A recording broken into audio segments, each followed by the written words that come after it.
look at these. These are a couple of my mini systems here. Got the Nintendo Classic Edition, Super Nintendo Classic Edition. Even got the Famicom one just for fun. Neo Geo Mini. And there's several others too. There's like the Commodore 64 Mini over there.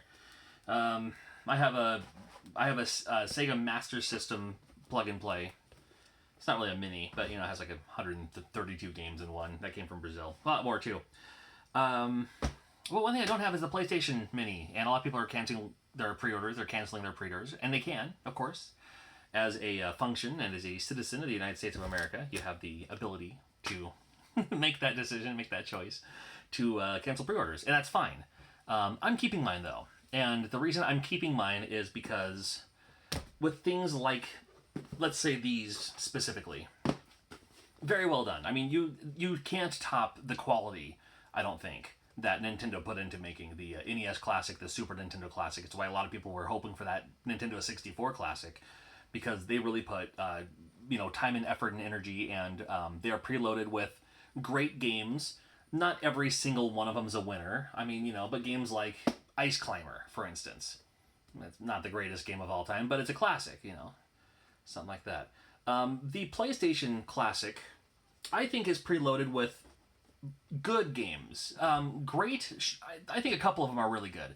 If I was going to have a PlayStation Classic Edition, most of the ones that I would have chosen that don't go through like royalties or licensing. So like, I figured we're not going to see games like Tony Hawk. The music licensing alone would make the entire system cost way too much money.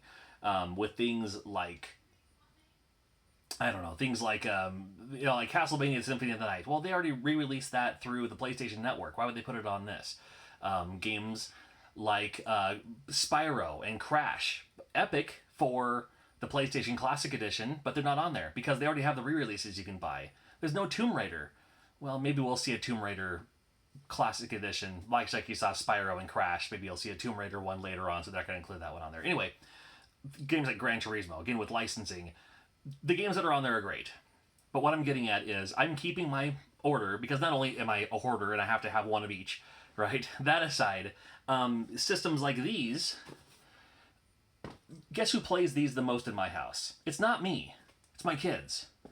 And the reason why the PlayStation Classic Edition is so awesome is because it gives my kids a chance to play some of these games that I played when the PlayStation first came out. And a few more too. Now, I haven't even played all the games on the Classic Edition, so it'll be a first-time experience for me. I do have some of the games. Like, I'm a huge Twisted Metal fan. I love, like, Demolition Derby was fun for its time. It's still nostalgic to me. But it gives my kids a chance to play some of those, and then some.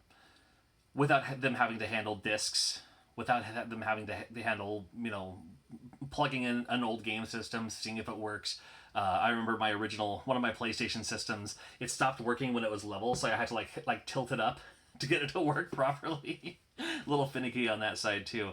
And the more I think about it, the more I'm like, these Classic Edition systems, these multi-game systems, they're not for people like you and I. They're not for people who are just collectors. I can get a PlayStation, which I have one, but I mean I can rebuy a PlayStation and then just good games for $100. I could. Sure I could. Of course I can. I already have a PlayStation 3, which plays PlayStation 1 games.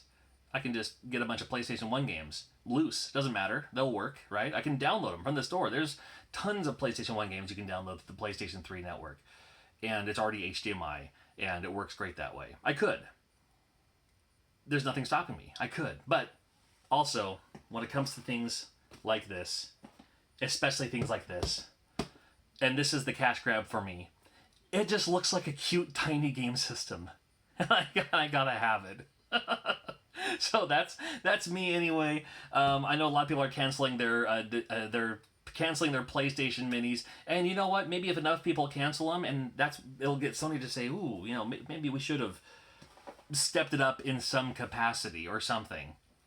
Maybe. I don't know. I'm keeping mine because it looks like a cute PlayStation, and I'm getting mine because they're for my kids. And game systems like, I gotta keep on referring back to this. My good friend Dave, local friend of mine, he's not a gamer. He has an Xbox One for a couple of sports games, but that's really about it. He's not a collector or anything like that.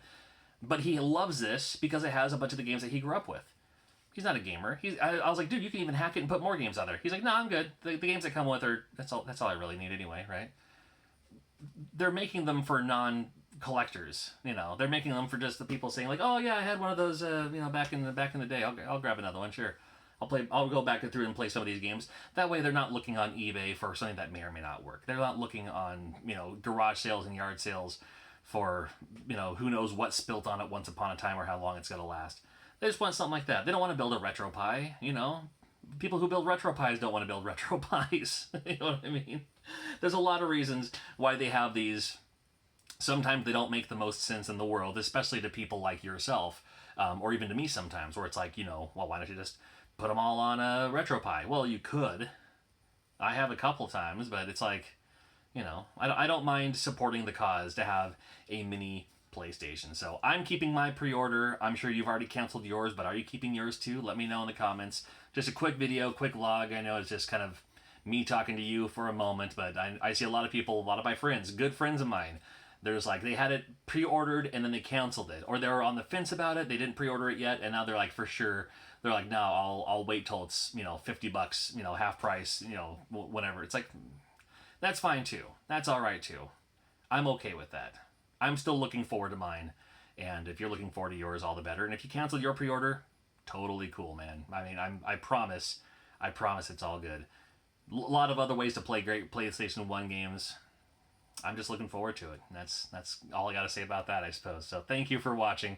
Again, like I said, quick video, nothing to it, but you know, happy to have your attention for a moment. And as always, thank you for watching. And there's more videos always coming up, so make sure you're subscribed. Thank you so much.